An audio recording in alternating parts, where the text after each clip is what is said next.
Então, vou passar a palavra agora para a doutora Roberta, que está aqui na mesa. Doutora Roberta Baggio, que nos dá honra aqui com sua presença, não é? Que tem tratado desse tema também. E ela atua na área de direitos humanos, né, e constitucionalismo na América Latina, e veio aqui para falar da lei de anistia e as armadilhas do processo constituinte brasileiro. Bem, bom dia a todos e todas. Para mim é uma grande alegria poder estar aqui com vocês.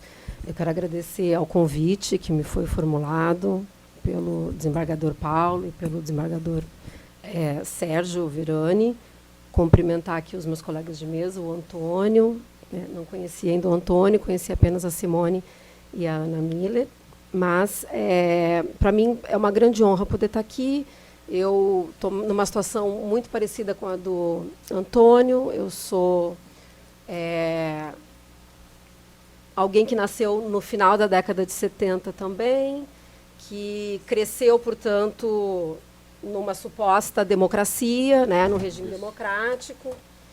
E a minha contribuição hoje aqui, em relação a esse tema, ela desfoca um pouco a análise mais pormenorizada da lei de anistia, ainda que eu vá falar sobre ela, porque os meus estudos hoje, o meu projeto de pesquisa hoje na URGS, ele é um projeto de pesquisa que tenta aplicar o método da sociologia histórica ao constitucionalismo latino-americano.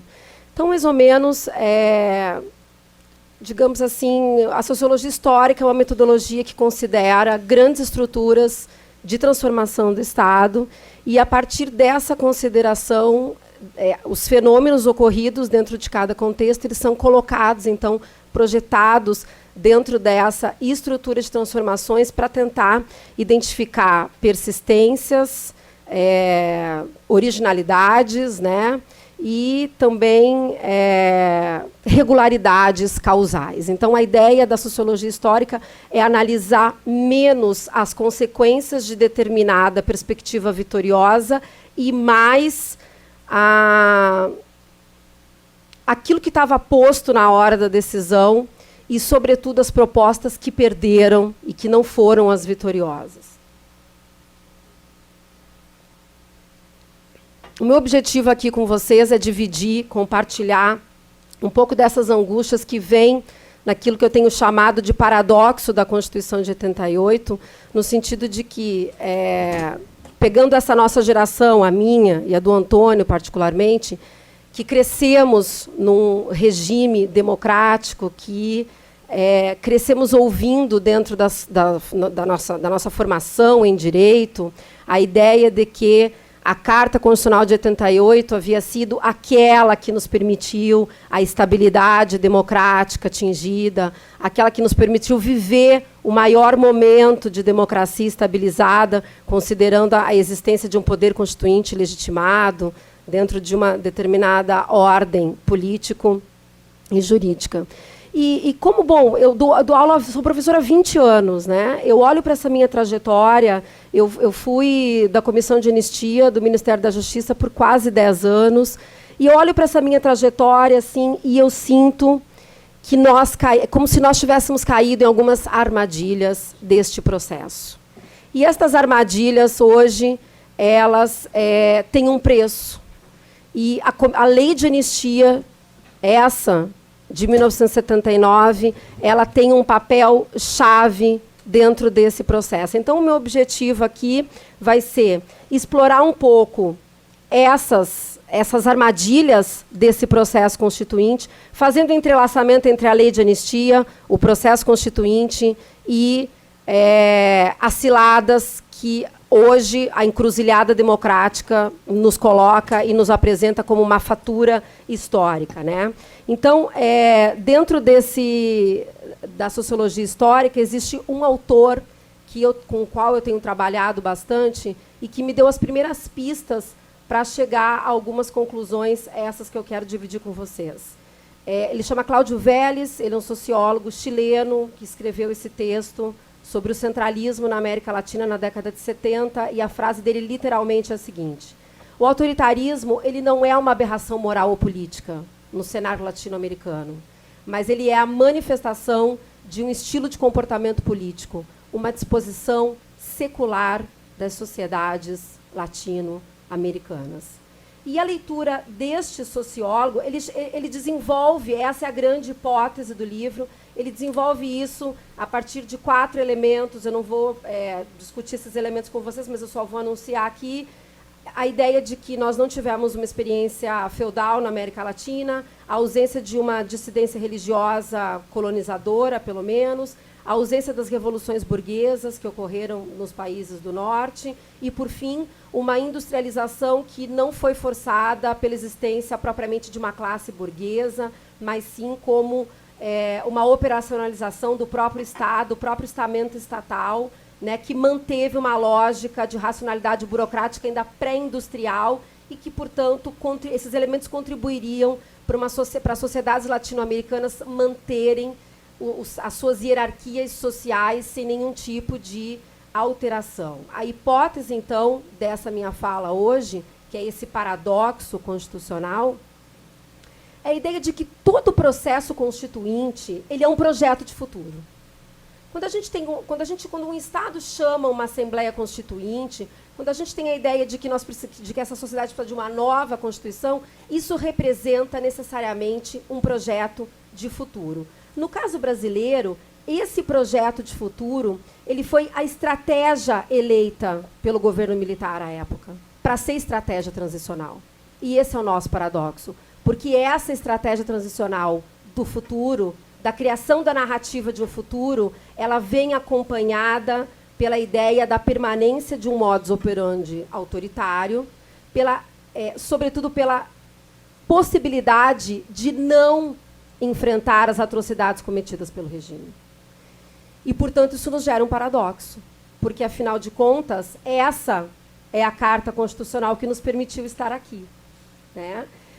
Eu fico muito feliz, Antônio, eu tenho muito orgulho desse trabalho de vocês na MPF. Eu fui colega do Marlon na Comissão de Anistia.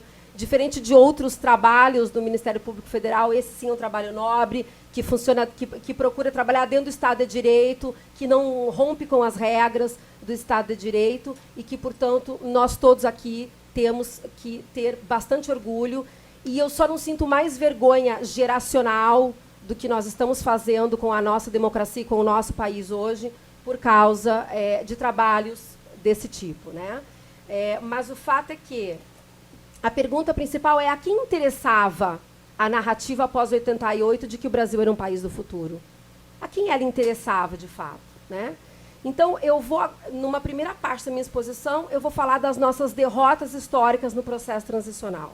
E aí, então, eu passo para as armadilhas e vou tratar paradigmaticamente das armadilhas, entrando um pouquinho na decisão da DPF 153, porque eu acho que ela é muito paradigmática para demonstrar o que eu estou tentando provar aqui.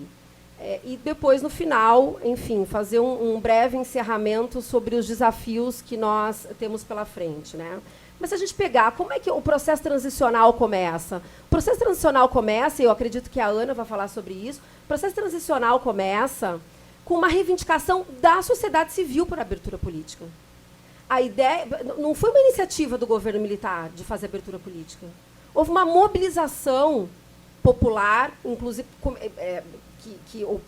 a primeira organização desse processo, inclusive, é pelo movimento feminino, né, pela anistia política, que depois desemboca na perspectiva da gente ter os CBAs, os comitês pela anistia, de base pela anistia. Essa foi uma reivindicação da sociedade. E se, de fato, esse slogan... A nossa transição está cheia de slogans, né? Se, de fato, esse slogan de uma anistia ampla, geral e irrestrita, ele continha uma generalidade em si, havia uma reivindicação clara, sobretudo quando os CBAs começaram a atuar também, de que a ideia dessa anistia ela não era só a libertação de quem estava preso ou o retorno de quem estava extraditado, mas era fazer uma transição política a partir dela. Quando o governo militar se dá conta deste processo, eles enviam ao Congresso um projeto de lei de anistia. Este Congresso, sim, eleito, com senadores biônicos, enfim, super vinculado a esse processo de recrudescimento da ditadura, depois, sobretudo, de 68, né, e pela emenda de 69, emenda constitucional número 1. Este Congresso recebe este projeto num sistema de bipartidarismo, ele recebe este projeto do governo e esse projeto tenta ser emendado, esse projeto tenta ser debatido pelo MDB.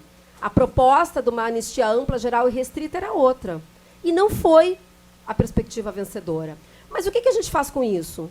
A gente olha para frente e a gente diz, beleza, mas essas são as condições que nós temos. Este é um processo de transição controlado. Este é um processo em que não há derrota do governo militar. E, portanto, nós que pautamos a anistia, vencemos em certa medida, porque isso não estava na pauta da agenda política do governo. E a gente olha para esse limão, transforma numa limonada e segue em frente. E aí, então, começa toda uma mobilização, e eu só vou citar algumas questões, outra gigante mobilização que nós também não emplacamos, as diretas já. Né? As diretas já... Bom, eu me lembro de sair às ruas com meu pai e com a minha mãe, nas diretas já, e de eu não me lembrar, talvez porque eu fosse muito criança à época, mas eu não me lembro de ter visto tanta gente nas ruas. Eu morava em Santos, eu sou santista, na verdade. É uma paulista desgarrada. Tem um pouco? Nada mais, já perdi tudo. Só quando eu falo ambientalmente, administrativamente, eu ainda puxo um pouco o bexiga, né? Mas, enfim... O fato é que eu me lembro assim, de ver aquela avenida da beira da praia, assim, tinha tanta gente, eu me lembro de ficar assustada, com medo, porque eu nunca tinha visto tanta gente junto na minha vida. Assim. E nós não emplacamos uma direta já. Então, esse projeto de abertura política, ele foi um projeto que o slogan era abertura lenta, gradual e segura. E esse slogan diz muito para a gente, porque a lei de anistia aprovada em 79... ela foi a lei que permitiu, ela é a primeira pedra desse processo. E esse processo ele foi muito bem amarrado, sob o ponto de vista institucional e jurídico, e é por isso que eu acho que, de fato, os argumentos, quando o Antônio diz, a gente tenta deixar claro que todos os argumentos têm que ser enfrentados, e eles têm mesmo que ser enfrentados, né? Porque nós, como juristas, no meio desse processo, nós também falhamos nessa reconstrução democrática. Essa lei de anistia, ela vai para dentro da emenda constitucional número 26, que chama a Constituinte, que permite que uma nova Constituinte seja feita. E, à época, a ideia, e o Raimundo Faoro foi um dos grandes defensores dessa proposta, é de que nós tivéssemos uma Assembleia Constituinte exclusiva. E essa Assembleia Constituinte exclusiva nunca saiu do papel. Quando a Constituinte foi instaurada em fevereiro de 87, ela foi instaurada como uma Constituinte congressual. Depois das eleições, então, para governador do Estado, nós escolhemos os representantes congressuais aos moldes ainda do sistema político anterior, via a emenda constitucional 69, incluindo senadores biônicos, e nós fizemos uma proposta à época, nós, né? Enfim, eu me coloco dentro de quem tentou reconstruir a democracia, né?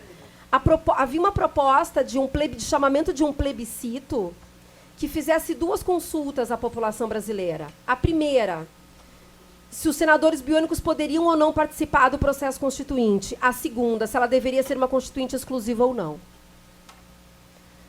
Não passou esse projeto de plebiscito. E ela foi uma constituinte não exclusiva congressual. E aí a gente olha para essa terceira derrota e diz assim, não tem problema. Vamos transformar o nosso limão numa limonada. Né? Porque, afinal de contas, nós temos uma constituinte nas mãos. E nós podemos mobilizar a população e nós podemos, enfim, reconstruir democraticamente esse país. Mas, vejam bem, nesse momento, já havia uma série de juristas poucos, é óbvio, que defendiam que não havia poder constituinte originário nesse processo. A nossa Constituinte era uma Constituinte continuada. Era um projeto político-jurídico de continuidade, que não houve nenhum tipo de ruptura. Eu ouvi isso dentro da minha faculdade de Direito como uma vertente minoritária do direito constitucional. Eu, como professora de Direito Constitucional há 20 anos, tenho dito, ou dizia até o ano passado, de que essa era uma perspectiva minoritária dentro do direito constitucional brasileiro. De que isso não tinha importância, porque não era assim que a maioria dos juristas pensavam. Bom, seguimos adiante. Esse processo, então, essa Constituição, como toda boa carta constitucional latino-americana, ela cumpre um papel estabilizador, e é um papel estabilizador de classe também. Ela é um papel estabilizador de manutenção das nossas hierarquias de classe e das nossas perpetuações do nosso estilo autoritário, de manter uma determinada parcela dessa população no poder e a outra alijada do poder, né? O constitucionalismo latino-americano, diferente de outros constitucionalistas que conseguiram fazer a ruptura, aqui ele teve esse papel estabilizador de uma determinada hierarquia social e de determinados padrões de comportamento. 88 não foge à regra. O que a gente vai ter a partir do final do século XIX, início do século XX, é o que o professor Gargarella, eu não vou entrar muito nisso, mas é só para dar uma pincelada, ele chama de um projeto de fusão constitucional, que é a ideia de fusão de um projeto liberal e de um projeto conservador na mesma carta. Então, bom, sob esse ponto de vista, os conservadores não se importam de ter uma carta de direitos dentro das cartas constitucionais. Por quê? Porque a sala de máquinas, ou seja, as instituições, elas permanecem intocadas. Com 88 acontece um movimento muito parecido. A gente tem avanços institucionais, eu não tenho nenhuma dúvida sobre isso. Foi uma Constituição super... que gerou uma super mobilização social, ela é super legítima e é só por isso que eu a chamo de paradoxo do processo transicional.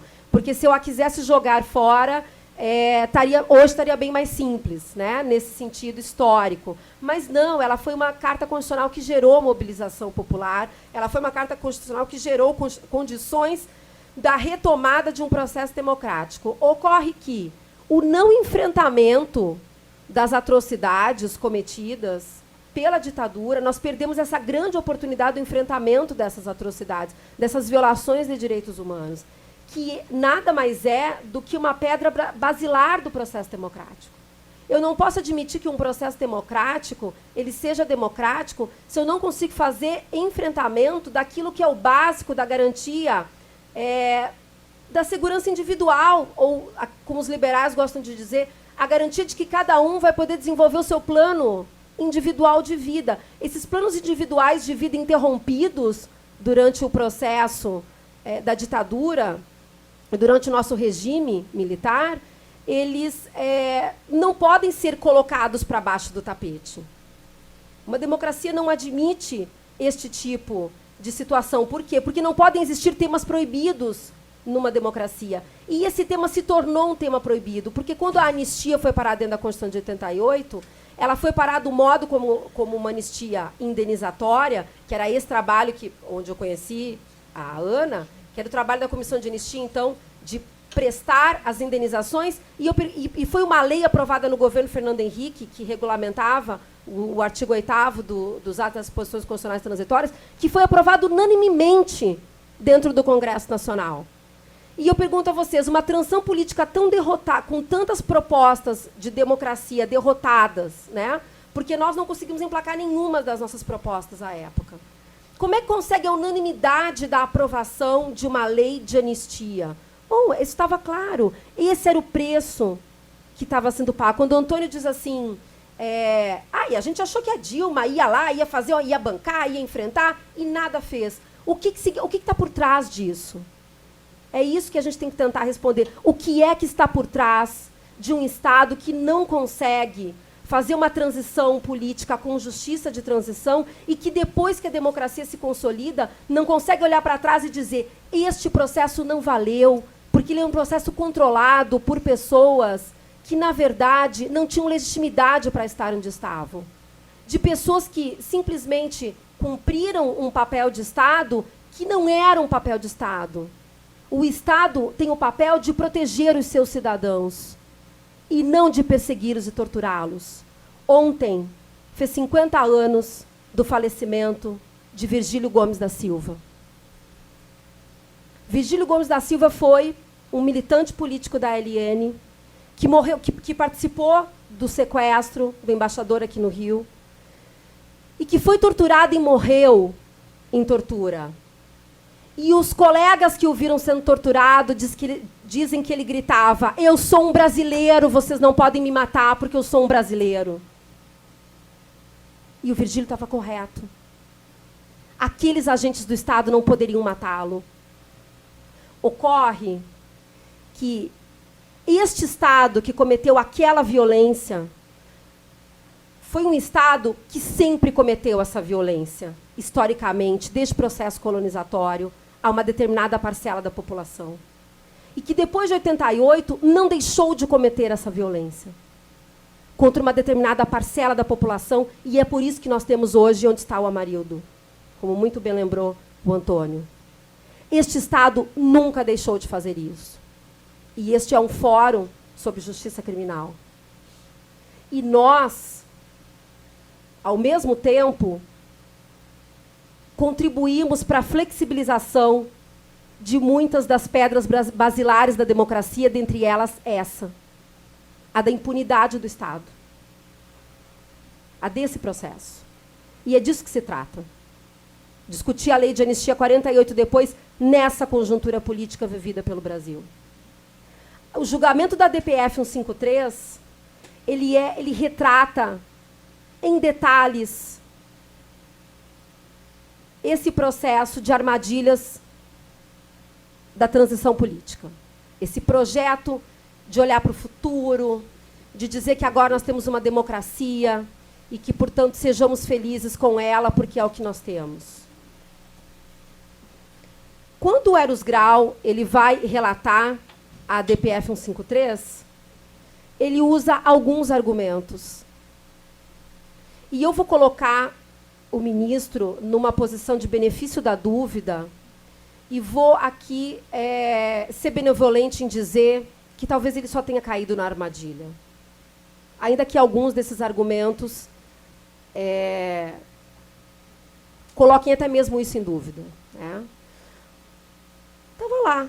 O voto do relator Eros Grau, que também, até então, havia um comprometimento com o debate da transição política, que foi um cara que também lutou pela democracia, né? E estava lá no voto dele.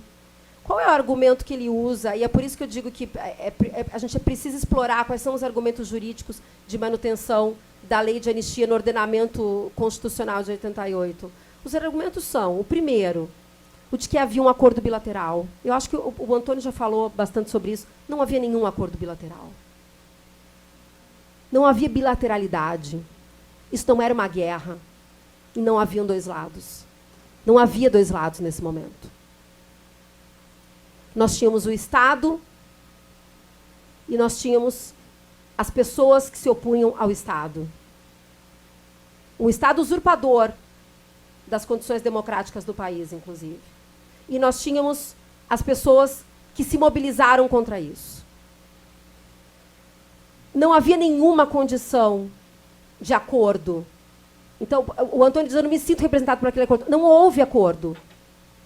E aí, o Eros Grau, ele coloca uma citação de nada mais, nada menos do que Dalmo de Abreu Dallari, dizendo, uma citação enorme, dizendo que nós tínhamos que ceder. Por quê? Porque o poder estava nas mãos dos militares. Então, não havia outro modo de conseguir uma anistia senão cedendo a propostas militares. Então, se houve uma cedência de uma proposta, não houve acordo. Não há bilateralidade. Não havia condições de disputar a lei de anistia naquela época. Essa é a grande questão. Essa condição não estava dada. Tem uma coisa até que eu queria comentar com a Antônia, que abrindo um parênteses na DPF 153, é que essa interpretação da lei de anistia, que o Sérgio também comentou no início da fala dele, essa interpretação de que a lei de anistia alcança os torturadores, ela foi uma interpretação dada e citada pelo Eros Grau no voto, quando o Supremo Tribunal Militar decide que ela vai valer para os militares naquela situação. Essa foi a interpretação de alargamento. Essa foi a ginástica mental que foi feita à época, de que, bom, a transição política não tá produzida ainda. E como ela não está produzida ainda, a lei de anistia continua anistiando os crimes conexos àqueles crimes que são vinculados aos crimes políticos. Bom, desde quando um atentado contra a vida das pessoas é um crime conexo a crimes políticos? Né? Essa decisão da STM eu nunca consegui acessar. Eu não sei se vocês no MPF conseguiram acessar já alguma vez esta decisão com estes argumentos que alargam a interpretação. Eu realmente nunca consegui acessar isso. Eu tenho notícia pelo que as pessoas debatem, né, amplamente sobre isso, e pelo voto que comenta essa possibilidade, que é o voto do Eros Grau. Qual é o outro argumento que o Eros Grau usa? Dentre tantos outros, né, mas eu estou usando os argumentos da armadilha. O outro argumento que ele usa é esse. Sabe a posição minoritária do direito constitucional? Aquela que diz que não havia poder constituinte originário em 88? Cujo grande defensor é nada mais, nada menos que Manuel Gonçalves Ferreira Filho, que foi um jurista, um dos maiores apoiadores da ditadura no Brasil, da ditadura militar no Brasil, um dos civis, né, que mais apoiou, que inclusive chegou a ocupar a cadeira do Ministério da Justiça por um tempo. Bem, esse foi o argumento usado. O argumento minoritário que nós, como juristas, ignoramos o tempo inteiro. Por quê? Porque esse não era um argumento minoritário, esse nunca foi um argumento minoritário. Esse era um argumento inadmissível para a reconstrução da democracia. Mas talvez ele tivesse razão no que ele estava dizendo. Por quê? Porque em 2010, tanto tempo depois, o ministro do STF, relator deste caso, ele não vai na posição majoritária dos constitucionalistas brasileiros. Ele vai na posição minoritária dos constitucionalistas brasileiros, dizendo que não havia, de fato, que não é possível afirmar que houvesse, na época, um poder constituinte originário. E que, portanto, a anistia, quando foi parar dentro da emenda constitucional 26, ela passou a integrar a ordem constitucional brasileira. E que foi isso que nos garantiu a democracia no Brasil. Essa pacificação. Aí vem um último argumento que eu vou usar aqui, que ele recorre a todas as anistias históricas que nós já usamos, e ele lista todas as anistias dadas ao longo de toda a história republicana brasileira, e são quase 40. Ele lista todas elas e diz: viram? Esse foi o modo que nós elegemos historicamente para resolver os nossos conflitos políticos. E isso está legitimado pela história, portanto. Este é um instrumento legitimado pela história. É assim que nós fazemos. É assim que nós gostamos de tratar os nossos processos de conflito, com anistias políticas, com esquecimento. E eu me sinto tendo caído numa falácia, porque essa ideia de que anistia, né, quando a gente ia para o exterior falar sobre anistia, as pessoas diziam: como assim você é de uma comissão de anistia, né? Do tipo, e você, como é que você se dispõe a fazer parte de uma comissão do esquecimento? E a gente usava uma retórica linda, assim, né?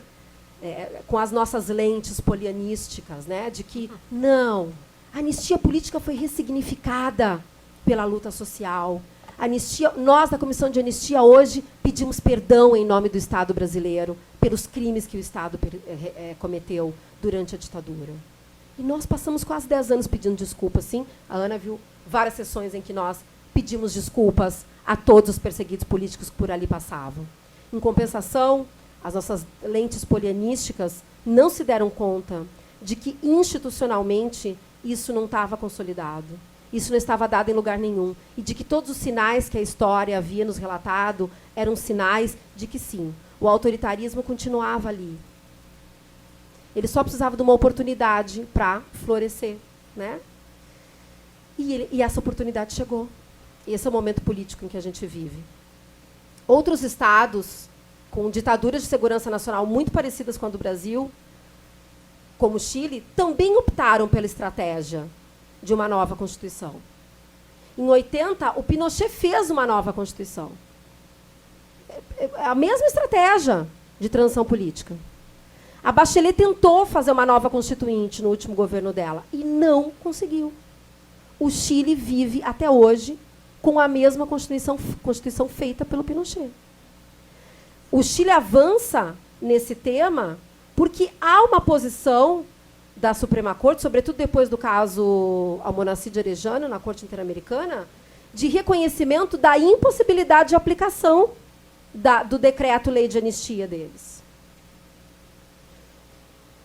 A Argentina e o Uruguai, a Argentina mais do que o Uruguai até, né? Mas o Uruguai também responsabilizou, o Bodaber morreu na prisão, também responsabilizou os seus torturadores criminalmente, mas a Argentina, que não teve um processo transicional controlado, ela também teve leis de anistia.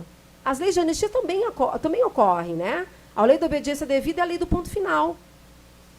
Então, mesmo em transições em que você tem a derrota do regime militar, e nesse caso da Argentina, eles tiveram uma eleição direta para presidente, que elegeu o Raul Alfonsín, à época, e que instaurou o processo da primeira comissão na América Latina, da primeira comissão da verdade latino-americana, a CONADEP, mesmo assim, eles tiveram leis de anistia. Qual é a diferença em relação ao Brasil? É que, no caso brasileiro, o Poder Judiciário se nega a olhar para esse processo e dizer: este não era um processo com condições de igualdade. E esta lei não foi recepcionada. E existem normativas internacionais que colocam os crimes contra a humanidade como crimes imprescritíveis. E quando a gente fez a extradição do Manuel Cordeiro, 974, que o Antônio comentou aqui, foi a primeira extradição que nós fizemos. Ele era um agente uruguai, mas havia cometido os crimes na Argentina, e, portanto, a Argentina e o Uruguai pediram extradição, a gente extraditou para a Argentina. O Marco Aurélio, que era o ministro relator à época, ele diz assim: gente, nós não podemos extraditar esse cara, não, porque se a gente extraditar esse cara, nós vamos ter que enfrentar aqui no Brasil a questão da anistia. Nesse momento, foi o primeiro momento de esperança que eu tive, e eu pensei: os crimes de sequestro nós vamos conseguir responsabilizar. Porque pelos crimes de sequestro, a gente tem, ainda que na época, a gente não tinha subscrito ainda a Convenção sobre Desaparecimento Forçado, eu pensava, internamente, nós vamos conseguir fazer equivalência pelo crime de sequestro. E nós extraditamos mais 3 depois do Manuel Cordeiro. E nós não conseguimos avançar neste tema no Brasil. Nós não conseguimos avançar. E a DPF 153, ela é uma prova dessas ciladas jurídico-políticas que foram armadas ao longo desses últimos 30 anos. Ironicamente, no último dia 16, eu já estou encerrando, no último dia 16, o ministro Eros Grau fez uma manifestação pública numa entrevista que deu ao Estado de São Paulo, criticando a posição do general Rocha Paiva dentro da Comissão de Anistia. A Comissão de Anistia, hoje, ela é uma comissão formada, sobretudo, tem um general na sua presidência, formada, sobretudo, por membros que são, assim como o presidente da República, são defensores das práticas de tortura, são defensores dos torturadores, são defensores contumazes de violação, das práticas de violação de direitos pelo Estado, pelas próprias mãos e assim por diante. Okay? Hoje, na Comissão de Anistia, ninguém consegue ser anistiado. Por quê? Porque ou eles dizem que não há prova da perseguição política, ou as pessoas são terroristas. Mas como é que eu vou indenizar terrorista?